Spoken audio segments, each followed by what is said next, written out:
What story do you really want to tell but no one has asked the right question for you to bring it up?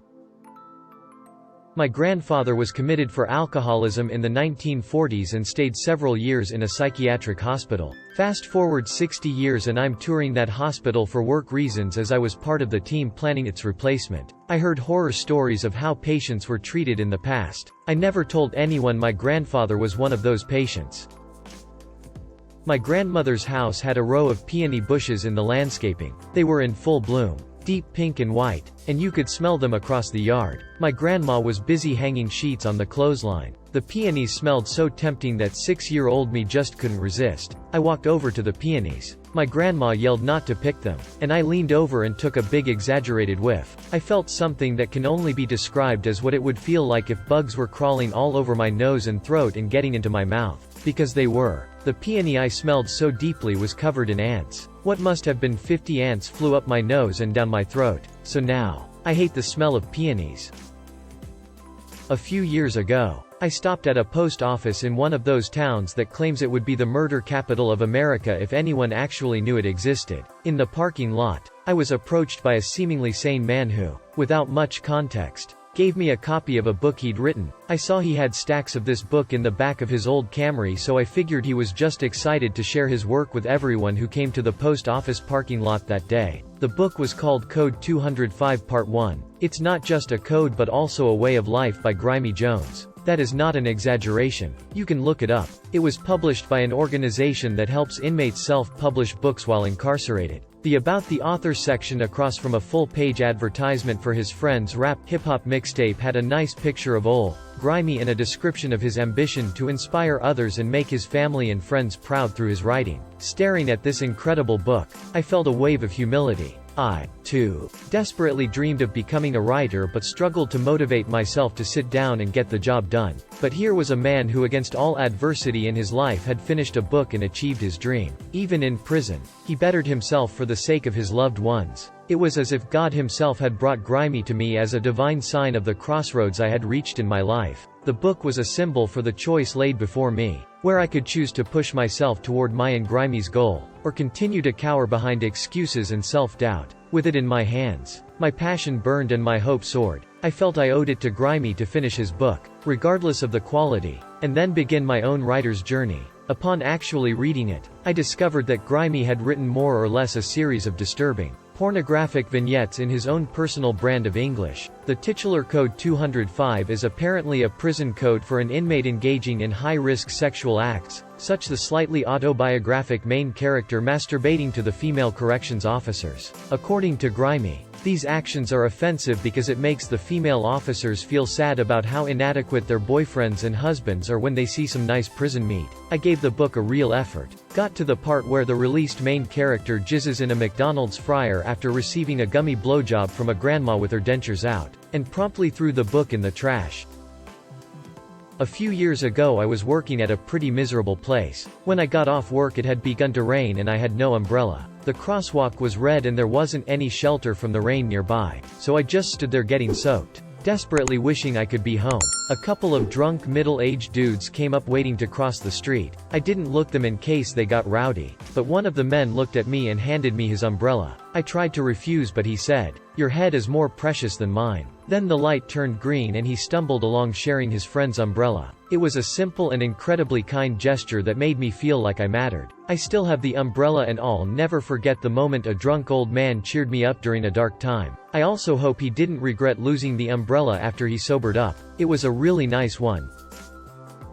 In the early 60s, my dad had a nervous breakdown due to severe abuse as a child while in Army basic training. He was sent to a mental hospital and released to his family when he was deemed well. After a while, he started hearing voices and was readmitted to another mental hospital. Around that same time, my mother, who had recently gotten divorced from her first husband, lost her mother and she tried to commit suicide. She was admitted to that same mental hospital. They got married in 1965. Once when I lived in Japan I was riding my bike across a rice field at about 6 a.m. The sun was coming up and there was no one anywhere so rare in Japan. Just me on a dirt road between rice fields for miles and miles and the sound of my bike. Then I heard a saxophone. As I kept riding eventually I saw a man sitting on a stool practicing his saxophone, just on the road between rice fields. He nodded a hello to me without breaking play at all. One of the most magical moments of my life. Dude, you were in a Studio Ghibli film.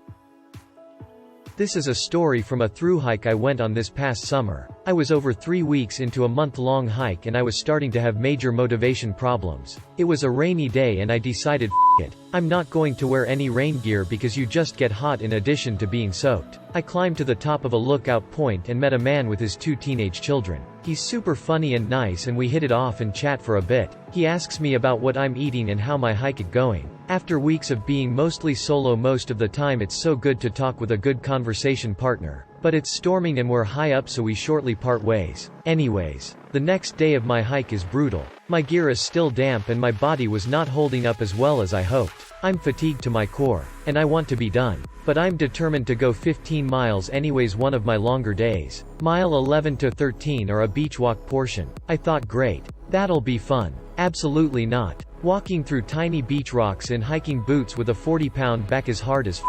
I dumped a full cup of rocks out of my shoes afterwards. I get to the end of the walk and there's a little bridge leading back towards the woods. On the bridge there's a sign that says lowest elevation point of the SHT being the trail. And I'm thinking to myself, I get it. Today is the worst day. God damn it, SHT. You bitch. You really know how to kick someone when they're already down. So I keep going and I make it to a road crossing with trail signs on either side. And on the near sign, I see a gas station bag full of goodies. In my head, I'm thinking simultaneously no way and that it has to be for me. I get up close to it and in permanent marker, all caps, it says my very uncommon first name. I was speechless. Inside there was a full-sized bag of kettle chips, a 24 ounces Coke, an apple, and an orange. The kindly man I spoke to asked me what food I missed most and how far I was going. I said potato chips and 15 miles. He delivered. Best day on the trail. I don't usually drink pop, but that Coke, still a little cold, was maybe the best thing I ever tasted.